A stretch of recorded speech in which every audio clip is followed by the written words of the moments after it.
बिस्मिल्लाहिर्रहमानिर्रहीम अस्सलामुअलैकुम दोस्तों, अमजद अली हाज़िर खिदमत है। तो दोस्तों, अब किसी भी चीज़ का जो भी ज़ीरो हैवानात हैं, नबातात हैं, इंसान हैं, उनको ज़िंदा रहने के लिए, बढ़ने के लिए खुराक की लाज़मी ज़रूरत होती है। खुराक बहुत ज़रूरी है। तो पौधों की खुराक अलग है, इंसानों की अलग है, हैवानों की अलग है। और दोस्तों, इनकी मेडिसिन भी अलग अलग होती हैं। हमारे यहाँ कुछ दोस्त ये मेडिसिन डाल दें, वो मेडिसिन डाल दें, ये बात नहीं होती। तो खुराक भी अलग है। तो अपने पौधों को कौन सी खुराक देनी चाहिए, आज मैं दोस्तों आपको बताऊंगा गोबर की खाद में क्या क्या होता है और ये किस तरह से काम करती है और किस तरह से डालें तो आपके पौधों को फायदा देगी और किस तरह से आपके पौधों को नुकसान देगी। दोस्तों, इसको डिकम्पोज करना बहुत ही जरूरी है, क्योंकि अगर आप डिकम्पोज नहीं करेंगे तो इसमें मेथियम और बहुत सी गैसें निकलती हैं, जिसकी वजह से हमारे पौधे खराब भी हो सकते हैं। आपके पास सूखा गोबर है या आप नर्सरी से लाते हैं, वो अच्छी तरह डिकम्पोज नहीं होता है। इनको डिकम्पोज करने का सबसे पहला तरीका जो मैं आपको बताता हूँ वो ये है कि आपने इस तरह पानी की बाल्टी ले लेनी है। उसमें तकरीबन 2 किलो के करीब जो गोबर है या ड्राई गोबर 2 किलो के करीब है, वो डाल देना है ऐसे टुकड़ों में। कुछ दिनों के बाद 48 घंटे के बाद ये देखेंगे आप, इसका जो है ना पानी का कलर चेंज हो गया है इस तरह से। अब ये वैसे भी टूटने लग गया है जो ड्राई गोबर था। दोस्तों, आपने करना है कि आप ये 48 घंटे का प्रोसेस करके भी आप अपने पौधों को दे सकते हैं। अब जो 2 दिन के बाद यानी 48 घंटे के बाद हमने इसको इसमें से निकाल देना है। हाँ दोस्तों, जब आपने डिप करके रखना तो इसको साए में रखना है, शेडी एरिया में रखना है, धूप में नहीं रखना। तो अब जो गोबर हार्ड था, ड्राई था, उसको हमने निकाल लिया है और पानी में इसका काफी हद तक जो है ना गोबर भी ठंडा हो गया और पानी के अंदर इसके असरात बहुत हद तक इसमें आ गए हैं। तो अब हम दोस्तों क्या करेंगे कि इस पानी को आप ले लें, पानी को निकाल के आप किसी बर्तन में डाल के अपने पौधों में यूज कर सकते हैं। ये अब एक बेहतरीन जो है ना आपके पास पौधों के लिए लिक्विड फर्टिलाइजर तैयार हो गई है, पौधों के लिए टॉनिक एक तैयार हो गया है। इसको हम किसी बर्तन में अब निकाल लेंगे। इस तरह से निकालने के बाद दोस्तों, जितना आपके पास पानी है इतना ही पानी इसमें और डाल लें और अपने पौधों को दें। अब दोस्तों, इसको 48 घंटे में भिगोने के बाद ये बिल्कुल तैयार हो गई, इसमें से गैसें वगैरह खारिज हो गई हैं, बिल्कुल कूल डाउन हो गई है। अब इसको आपने छान लेना है।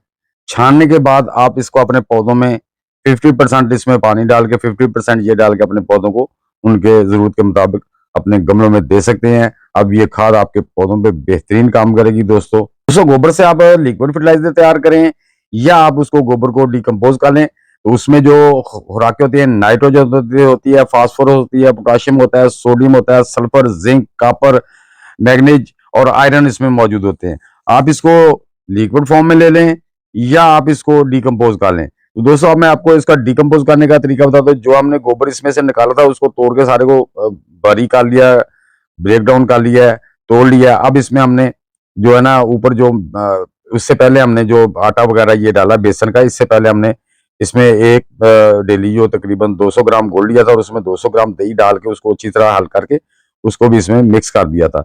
उससे क्या होता है कि बैक्टीरिया ज्यादा पैदा होता है। या अब हम इसमें जो बेसन डाल दें या मैदा, या अगर घर में कुछ आटा पड़ा हो जो खराब होता है आपके, जिसमें सुसरी सी लग जाती है, कीड़ा लग जाता है, वो भी इस्तेमाल कर सकते हैं। या आपको कहीं दुकानों से भी ऐसा खराब मिल जाता है, तो वो डालने के बाद इस तरह मिक्स करके आपने किसी बाल्टी में डालने, जिसके सुराख होने चाहिए, साइडों में सुराख लाजमी होने चाहिए ताकि हवा का वेंटिलेशन हो। अगर हवा का वेंटिलेशन हो तो गैसें खारिज नहीं होगी। तो दोस्तों, इस तरह आप रख लें। रखने के बाद आपके तकरीबन ये 2.5 से 3 महीने के बाद आपकी जो खाद है ये गोबर की, वो बिल्कुल तैयार हो जाएगी। क्यों कि इसके अंदर जितनी गैसें थी वो खारिज हो चुकी हैं और जो जो इसके अंदर यानी कि अब इसकी जो निशानी मैं बताता हूँ, ब्लैक हो या ब्राउन हो, लेकिन इसमें से बैड स्मेल नहीं आएगी। इसकी एक बड़ी अच्छी, जैसे मिट्टी में से खुशबू आती है, ऐसी इसमें से खुशबू आएगी। अगर उसमें से बैड स्मेल आ रही है या उसमें फंगस बाकी है तो फिर अभी तैयार नहीं हुई। अगर आपके पास तीसरा तरीका यह है कि अगर आपके पास यार दोस्तों अगर बाल्टी वगैरह नहीं है तो परेशान ना हो, या आप थोड़ी सिताबे यानी कि थोड़ा सा गोबर की खाद तैयार करना चाहते हैं तो उसका मैं तरीका बता देता हूँ। ये मेरे पास तकरीबन 2 किलो के करीब है ये गोबर। तो अब हम क्या करेंगे, इसको एक ऐसा पॉलीथीन का आपने बैग ले लेना है। पॉलीथीन का बैग लेने के बाद आप इसको सारे को जो है ना, ये तकरीबन 1.5-2 किलो है मेरे पास गोबर का जो गोबर है, तो इसको आपने इस तरह शापर में डाल देना है। तो प्रोसेस तकरीबन वही है दोस्तों, ये नहीं है ये बर्तन छोटे बड़े का मैं आपको बता रहा हूँ, इस तरह भी आप कर सकते हैं। अब शापर में हमने डाल दिए, इसमें भी वही प्रोसेस करना है हमने, क्योंकि अगर हम इसको कच्चे को इस्तेमाल करेंगे दोस्तों, दीमक भी लग सकती है गमलों में। जब ये मीथेन गैस छोड़ेगा पौधों को नुकसान भी हो सकता है। तो ये चीजें असल में डिकम्पोज करके ही उसका जो उसका साइकिल पूरा हो जाता है, तब ये चीज एक से दूसरे में कन्वर्ट होती है। यानी कि अब हमने ले लिया पानी, अब पानी में हमने गुड़ को हल्का लेना है। ये देखिए इतना 100 ग्राम के करीब गुड़ ले लें, 2 किलो है तो 100 ग्राम गुड़ ले लें। इसमें आप 50 ग्राम जो है ना, या 50 या 100 ग्राम इसमें आपने दही डालना है। तो ये डाल के आपने एक महलूल बना लेना। फिर इसको जो पानी अच्छी तरह इसके डाल के, इसके पानी इतना डालना है कि बस ये इसमें नमी आ जाए, ज्यादा पानी नुचड़ना नहीं चाहिए, ये ध्यान रखना है। बस इसको पानी इतना लगाना है कि ये नम हो जाए सारा, इसमें मॉइस्चराइज बन जाए, ताकि डिकम्पोजिंग का जो सिस्टम है वो शुरू हो जाए। तो गुड़ और दही से जो है ना बैक्टीरिया ज्यादा पैदा होता है और जल्दी ही इसको डिकम्पोज कर देता है। इसका फायदा ये है। और गुड़ बैक्टीरिया की पसंदीदा ग़िज़ा है। गुड़ से जो बैक्टीरिया वो बड़ी तेजी से पैदा होता है। अगर आपके पास पहले की ये अंडर प्रोसेस अगर कोई चीज पड़ी है ना, गोबर की खाद या किचन वेस्ट डिकम्पोज, वो थोड़ी डाल दें तो उससे प्रोसेस और तेज हो जाता है। ये देखिए पानी में गुड़ मैंने पहले हल करके रखा हुआ था। अब हम इसमें 2-3 चम्मच जो है ना वो दही के डाल के इसको अच्छी तरह मिक्स कर लेंगे। जैसा कि आप देख रहे हैं मैंने गुड़ वाला पानी पहले डाल दिया। अब इसमें यानी कि 2-3 चम्मच जो है ना वो दही के मिला देंगे। उससे क्या होगा कि दही, मैं दोस्तों ये मैंने एक दिन पुरानी दही रखी ताकि इसमें खटास आ जाए, इसमें एसिडिटी बढ़ जाए, और ये जितना पुराना दही होगा, गुड़ पुराना होगा, उतना ही जल्दी काम करेगा। अब इसको अच्छी तरह हल करके आपने ये जो हमारा शापर में हमने गोबर की खाद डाली है, तो इसके ऊपर इसको तिरकाव कर देना है ताकि वो उसको सारे को मॉइस्चराइज कर देना है। ये देखिए इस तरह आपने मिक्स कर लेना है। मिक्स करने के बाद ये जनाब इसका प्रोसेस है, ये हमने इसमें इससे डाल दिया। अब इसको मिक्स कैसे करना है और शापर को रखना कहाँ है, शापर के साथ और क्या काम करने हैं जो बहुत जरूरी है, अगर वो नहीं किए तो फिर आपका जो गोबर है वो जल्दी से डिकम्पोज नहीं होगा। अब देखिए हमने ये पानी उसमें डाल दिया जो महलूल बनाया था। इसमें हमने वो आटा वगैरह इस्तेमाल नहीं किया किसी किस्म का भी। तो इस तरह से हमने इसको ये नीचे से ऐसे मिक्स किया, तो वो देखें ये सारा जो है ना उसमें नमी सब में एक जैसा हो गया है। अब हमने करना क्या है दोस्तों, कि इसको जो है ना इस तरह से थोड़ा ढीला सा बांध देना ऊपर से, ताकि ऊपर से भी एयर निकलती रहे।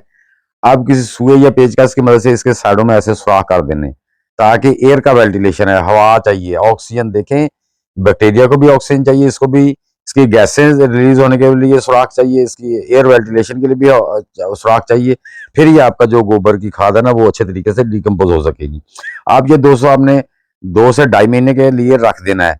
इसको हिलाते रहना है गाहे बगाहे, 8 दिन के बाद, 4 दिन के बाद इसको आपस में, जैसे मैंने पहले हिला के दिखाया ना, इसको हिला के, अगर बाल्टी में तो उसको भी ऐसे मिक्स करते रहना है।